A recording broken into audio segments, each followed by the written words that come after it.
बिस्मिल्लाहिर्रहमानिर्रहीम। अस्सलाम वालेकुम।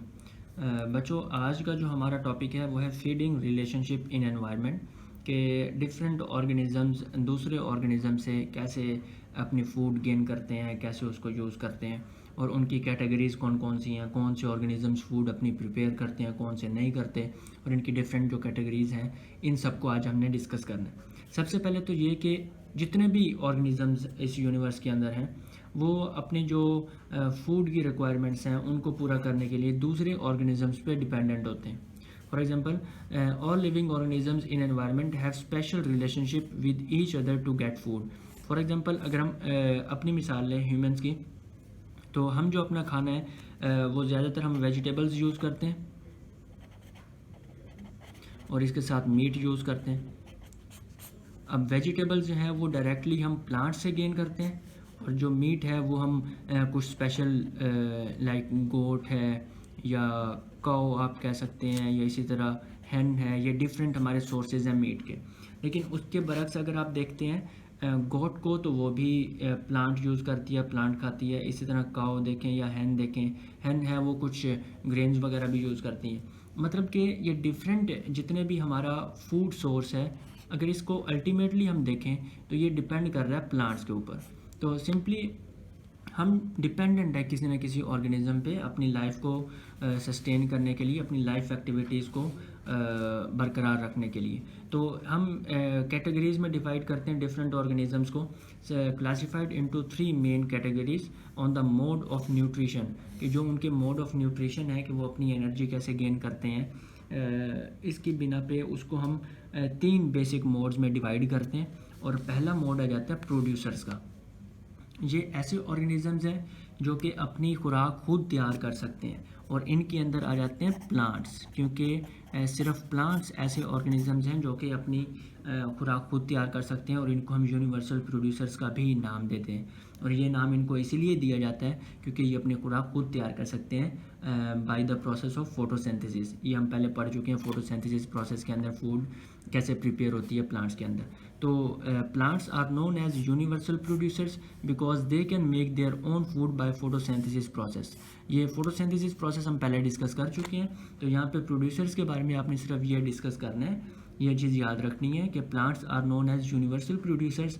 और इनको हम यूनिवर्सल प्रोड्यूसर्स सिर्फ इसीलिए कहते हैं क्योंकि ये अपनी खुराक खुद तैयार कर सकते हैं। और उसके बाद सेकंड कैटेगरी आ जाती है कंज्यूमर्स की, और ये कंज्यूमर्स असल में हम एनिमल्स की बात करते हैं, क्योंकि जितने भी एनिमल्स हैं वो अपनी खुराक खुद तैयार नहीं कर सकते, और क्योंकि ये खुराक खुद तैयार नहीं करते तो दूसरे ऑर्गेनिज़म से अपनी खुराक ऑब्टेन करते हैं, तो इसलिए इनको हम नाम दे देते हैं कंज्यूमर्स का। तो animals can not make their own food, animals obtain food by eating other plants और एनिमल्स। और ये जितने भी एनिमल्स हैं ये तमाम के तमाम जो अपनी खुराक है वो दूसरे प्लांट्स को या एनिमल्स को खा के अपनी खुराक जो है वो हासिल करते हैं या उसकी रिक्वायरमेंट जो है वो पूरी करते हैं। आगे ये जो कैटेगरीज़ हैं एनिमल्स की कि वो क्या चीज़ खाते हैं, उन कैटेगरीज़ को हम डिस्कस करते हैं। सबसे पहले आ जाते हैं हर्बीवोर्स, मतलब ऐसे एनिमल्स जो कि सिर्फ प्लांट्स को खाते हैं, सिर्फ प्लांट्स को अपनी फूड के तौर पे यूज़ करते हैं, और इनको हम प्राइमरी कंज्यूमर्स का भी नाम दे देते हैं। इनको हम प्राइमरी कंज्यूमर्स का भी नाम दे देते हैं जो कि सिर्फ प्लांट खाते हैं। और इसकी एग्जांपल क्या आ जाती है, लाइक गोट, काऊ, इसी तरह और भी बहुत सारे एनिमल्स हैं जो कि सिर्फ प्लांट्स खाते हैं, बाकी कोई चीज़ नहीं खाते। इसके साथ नेक्स्ट कैटेगरी आ जाती है कार्निवोर्स की या कार्निवोर्स की। ये ऐसे एनिमल्स होते हैं विच कैन ईट फ्लैश, मतलब कि जो गोश्त खा सकते हैं, जो मीट खा सकते हैं, उनको हम कार्निवोर्स का नाम दे देते हैं। और इनको कंज्यूमर्स के केस में इनको हम सेकेंडरी कंज्यूमर्स का भी नाम दे देते हैं। और ये जो सेकेंडरी कंज्यूमर्स हैं ये असल में ये जो हर्बीवोर्स हैं उनको भी खा सकते हैं। मतलब कि फॉर एग्जांपल इसकी अगर हम एग्जांपल लें लाइन, ये एक ऐसा एनिमल है जो कि मीट खाता है, गोश्त खाता है, तो इसीलिए ये कार्निवोर है। और अगर कार्निवोर को अगर देखा जाए तो ये काऊ को भी खा सकता है, ये गोट को भी खा सकता है। मतलब ये जितने भी हर्बीवोर्स हैं उनको भी ये अपने फूड के तौर पे यूज़ कर सकते हैं, खा सकते हैं। इसके बाद आ जाते हैं ओमनीवोर्स, जो कि फ्लैश भी खा सकते हैं, जो कि प्लांट भी खा सकते हैं। मतलब ये दोनों कैटेगरीज़ को यूज़ कर सकते हैं, उनको हम नाम दे देते हैं ओमनीवोर्स का। और ह्यूमन इसकी एग्जांपल है। अब ह्यूमन को अगर हम देखें तो ये डायरेक्ट प्लांट्स को भी यूज़ कर सकते हैं, जैसे वेजिटेबल्स को हम यूज़ करते हैं। और ये जो दूसरे कार्निवोर्स हैं उनको भी यूज़ कर सकते हैं। लाइक इसके अंदर आ जाते हैं डिफरेंट परिंदे आ जाते हैं, या और भी बहुत कुछ आ जाते हैं। तो ये डिफरेंट कैटेगरीज़ हैं जो कि कंज्यूमर्स में आ जाती हैं। सबसे पहले हमने हर्बीवोर्स के बारे में देखा, फिर कार्निवोर्स के बारे में देखा, फिर ओमनीवोर्स के बारे में देखा। तो जो लास्ट कैटेगरी आ जाती है, ये जो फीडिंग रिलेशनशिप के अंदर हम डिफरेंट ऑर्गेनिजम्स की कैटेगरीज पढ़ रहे हैं, उसके अंदर लास्ट कैटेगरी आ जाती है डिकम्पोजर्स की। डिकम्पोजर्स कुछ ऐसे यूनिसेलुलर ऑर्गेनिजम्स हैं जो कि डेड बॉडीज़ को ब्रेक डाउन करते हैं। अब वो डेड बॉडीज़ प्लांट्स की भी हो सकती हैं और एनिमल्स की भी हो सकती हैं। और उन जो डेड बॉडीज़ के अंदर जो न्यूट्रिशन होता है जिससे मिलके वो बनी होती हैं, उनको वापस सॉइल के अंदर मिक्स कर देते हैं, और जो सॉइल का जो न्यूट्रिशन लेवल है उसको मेंटेन करते हैं, उसको बैलेंस करते हैं। जो डिकम्पोजर्स ऐसे organisms which can break down the dead bodies of other organisms to get energy. अब ये जो अदर ऑर्गेनिजम्स हम कह रहे हैं, ये प्लांट्स भी हो सकते हैं और ये एनिमल्स भी हो सकते हैं। प्लांट्स, डेड प्लांट्स या डेड एनिमल्स, कोई भी हो सकता है। टू गेट देयर एनर्जी, अपनी एनर्जी भी इसी से गेन करते हैं, और जो न्यूट्रिशन लेवल उन डेड बॉडीज़ का होता है उसको फिर जो एक्स्ट्रा होता है उसको मिक्स कर देते हैं सॉइल के अंदर, जिससे सॉइल का न्यूट्रिशन लेवल भी मेंटेन रहता है, बरकरार रहता है। और इसकी एग्जांपल में आ जाते हैं बैक्टीरिया एंड फंजी, ये इसकी एग्जांपल्स हैं। अब नेक्स्ट हम देखते हैं, एक दफ़ा हम फ्लो चार्ट से इसको रिवाइज करते हैं, जितने भी हमने कैटेगरीज पढ़ी ये डिफरेंट ऑर्गेनिजम्स की। सबसे पहले तो जितने भी ऑर्गेनिजम्स हैं उनको हम 3 मेन कैटेगरीज में डिवाइड करते हैं। First one is producers, second one is consumers, third one is decomposers. अब प्रोड्यूसर के अंदर जस्ट प्लांट्स आ जाते हैं, ये हम पहले डिस्कस कर चुके हैं। डिकम्पोजर्स के अंदर जितने भी ये बैक्टीरियाज वगैरह हैं, ये सारे डिकम्पोजर्स के अंदर आ जाते हैं। और ये जो कंज्यूमर्स हैं इनकी फर्दर कैटेगरीज हैं। इनमें फर्स्ट कैटेगरी आ जाती है प्राइमरी कंज्यूमर की, जिसको हमने हर्बीवोर्स का नाम दिया। और हर्बीवोर्स के एग्जांपल के अंदर वो वाले सारे जानवर आ जाते हैं जो कि घास खाते हैं या हर्ब्स वगैरह को अपनी फूड के तौर पे यूज़ करते हैं। इसके बाद सेकेंडरी कंज्यूमर्स वैसे इसके अंदर आ जाते हैं कार्निवोर्स,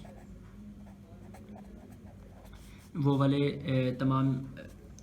तमाम जानवर जो कि प्राइमरी कंज्यूमर्स पे डिपेंडेंट होते हैं, उनको हम सेकेंडरी कंज्यूमर्स का नाम दे देते हैं। इसी तरह टर्शरी कंज्यूमर्स वो वाले तमाम जानवर जो कि सेकेंडरी कंज्यूमर्स पे डिपेंडेंट होते हैं अपने फूड के लिए, उनको हम टर्शरी कंज्यूमर्स का नाम दे देते हैं। और लास्ट पे आ जाते हैं ओमनीवोर्स, जो कि प्लांट्स और एनिमल्स दोनों को खा सकते हैं, उनको हम नाम दे देते हैं ओमनीवोर्स का। तो यहाँ पे ये जो हमारा फीडिंग रिलेशनशिप का टॉपिक है वो यहाँ पे कंप्लीट हो जाता है। इसके बाद कुछ इंपॉर्टेंट ये 2 डेफिनेशंस हैं, इनको हम डिस्कस कर लेते हैं।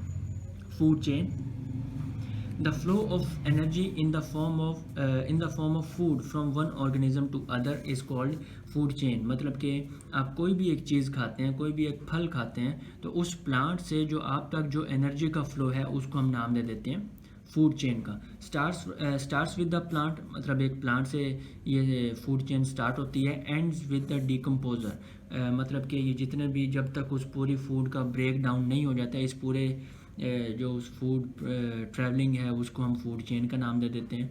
Also known as energy cycle, कि कैसे आप एक चीज़ से एनर्जी गेन करते हैं और उसको फिर यूज़ करते हैं, इस पूरे प्रोसेस को हम एनर्जी साइकिल का भी नाम दे देते हैं।